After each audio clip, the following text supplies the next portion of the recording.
Bab 23, disaksikan seluruh orang. Seketika itu, tatapan mata seluruh orang pun tertuju pada Lexi. Kakak, benar dia, benar-benar dia. Yumi memandangi wanita yang tersorot cahaya lampu dengan terang itu sambil berteriak. Ia langsung bangkit berdiri sambil mencari sosok Jerry. Seluruh keluarga Qin pun tercengang melihat hal itu. Tidak mungkin, pasti tidak mungkin. Fred sangat tidak percaya. Tuan Besar Qin juga membelalakan kedua matanya, jangan-jangan, semua ini adalah perbuatan sampah itu. Mana mungkin? Saat itu, tidak hanya keluarga Qin, seluruh orang pun juga tercengang. Sebagai wanita tercantik nomor 1 di Jiangsu, Lexi Qin sangatlah terkenal. Kejadian 5 tahun lalu saat ia menikah dengan Jerry Yang, telah menjadi bahan lelucon yang tersebar di seluruh Jiangsu. Saat mendengar kabar kedua yang disampaikan oleh pembawa acara tadi, mereka merasa sedikit familiar, namun sampai saat ini, barulah mereka mengetahui kebenarannya.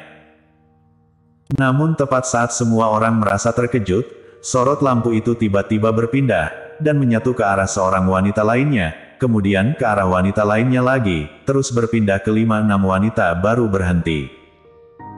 Tadi kami hanya bercanda saja dengan para hadirin sekalian, karena sang suami tersebut tidak bersedia untuk membocorkan identitasnya, mohon dimaklumi. Pesta malam ini berakhir di sini, terima kasih atas kedatangan para hadirin sekalian. Kata pembawa acara itu sambil tersenyum tiba-tiba. Sudah kubilang, mana mungkin si sampah itu. Seluruh keluarga Qin pun menghela nafas lega. Namun orang lain tidak ada yang merasa selega keluarga Qin. Banyak orang yang merasa bahwa hal ini belum tentu merupakan sebuah lelucon. Bagaimanapun, cerita yang dikatakan oleh sang pembawa acara tadi sangat mirip dengan cerita 5 tahun yang lalu. Tadi sesaat ketika cahaya lampu menyorot ke dirinya, Lexi merasa bahwa seisi pesta malam ini adalah perbuatan Jerry yang ia siapkan untuknya. Namun pesta sudah berakhir, dia tidak melihat Jerry, tiba-tiba hatinya pun merasa sedikit kecewa. Kalau begitu aku pergi dulu, katanya pada yang lainnya, lalu bangkit berdiri dan hendak pergi. Baru saja ia keluar dari hotel, seorang wanita mendatanginya. Maaf, apa Anda Nona Lexi Qin? Benar, Anda siapa? Lexi tidak mengenal wanita itu. Wanita itu tersenyum, bos kami ingin membicarakan tentang masa depan grup Sanhe, entah apakah Nona Qin tertarik.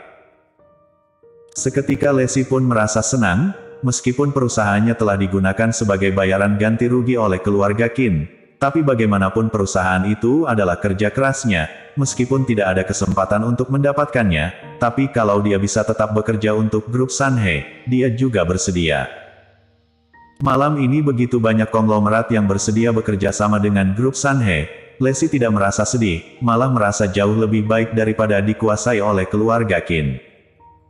Ia pun naik ke atas lift bersama wanita itu, ke lantai tertinggi.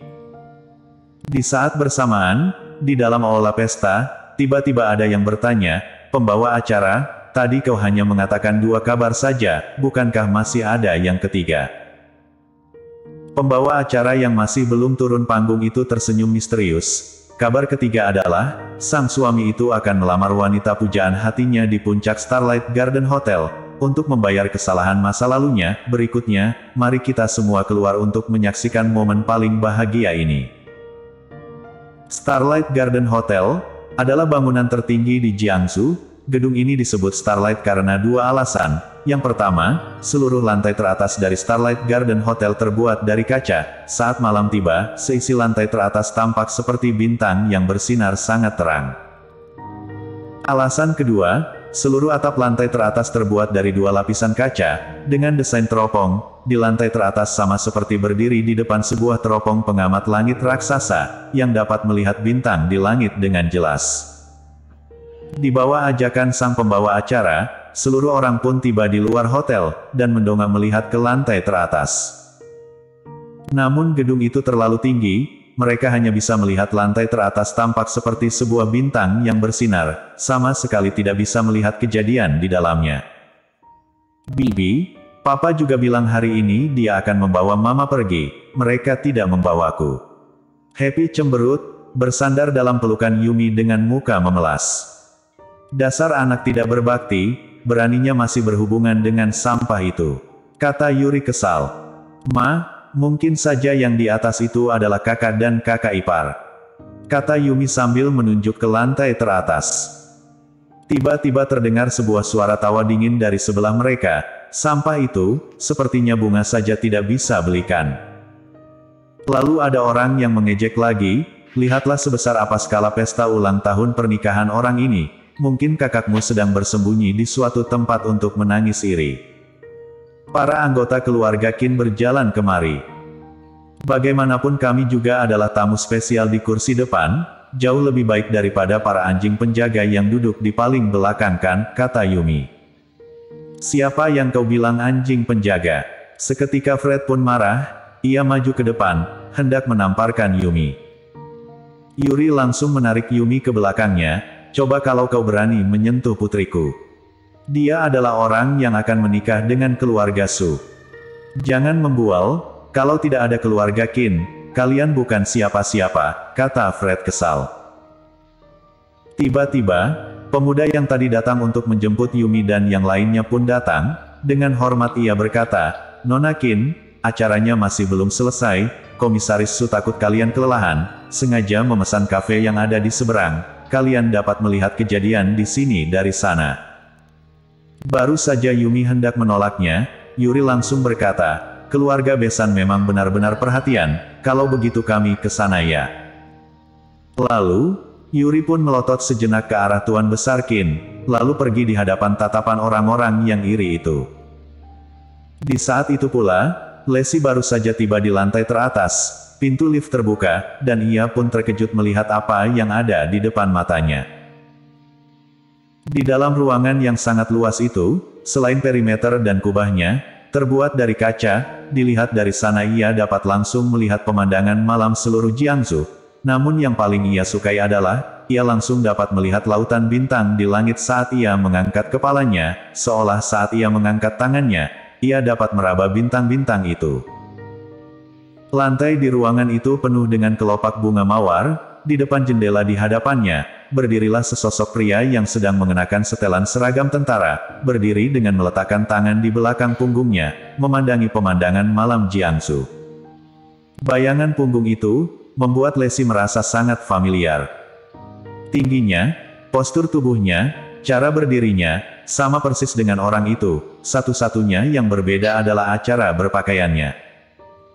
Hari ini adalah hari ulang tahun pernikahannya dengan Jerry. Kabar kedua yang dikatakan oleh pembawa acara tadi sama persis seperti ceritanya, jangan-jangan. Nafas Lesi tiba-tiba berubah cepat. Tiba-tiba, bayangan punggung yang berdiri di sana pun membalikkan badannya. Saat melihat wajah yang sangat familiar itu, Lesi benar-benar tercengang. Ternyata benar dia. Dia yang saat ini sedang mengenakan seragam tentara berwarna hijau, mengenakan topi dengan lambang negara di kepalanya, mengenakan sepasang sepatu boots hitam, depan dadanya penuh dengan lencana yang bersinar terang, pria itu berjalan selangkah demi selangkah ke hadapannya. Ternyata benar kau. Kedua mata Lesi memerah, suaranya sedikit gemetaran. Jerry mengangguk, dengan serius ia berkata, 5 tahun ini, karena aku telah membuatmu terlalu menderita, menerpa banyak sekali cacian dan makian, sekarang, aku bersumpah atas seragam di tubuhku ini, mulai hari ini, aku tidak akan membuatmu terluka sedikit pun. Brak. Baru saja selesai bicara, Jerry langsung berlutut dengan satu kaki, mengeluarkan sebuah cincin yang memancarkan cahaya merah muda, itu adalah cincin berlian Pink Star seharga 500 juta RMB yang tadi dilihat Lesi di pesta. Lesi Qin, aku mencintaimu, apa kau bersedia menikah denganku? Tanya Jerry dengan sepenuh hati. Lalu, sebuah suara melodi yang indah pun terdengar, beberapa helikopter mengitari lantai atas Starlight Garden Hotel, seketika, kelopak-kelopak bunga mawar itu pun berterbangan. Seperti air mancur yang terbuat dari bunga mawar, kelopak-kelopak mawar itu langsung memenuhi seluruh hotel. Suara kembang api terdengar kencang, sedetik kemudian, langit pun penuh dengan kembang api yang berwarna-warni tanpa henti. Lesi memandangi pria yang sedang berlutut di hadapannya itu dengan tercengang, wajahnya penuh dengan air mata. Bersambung.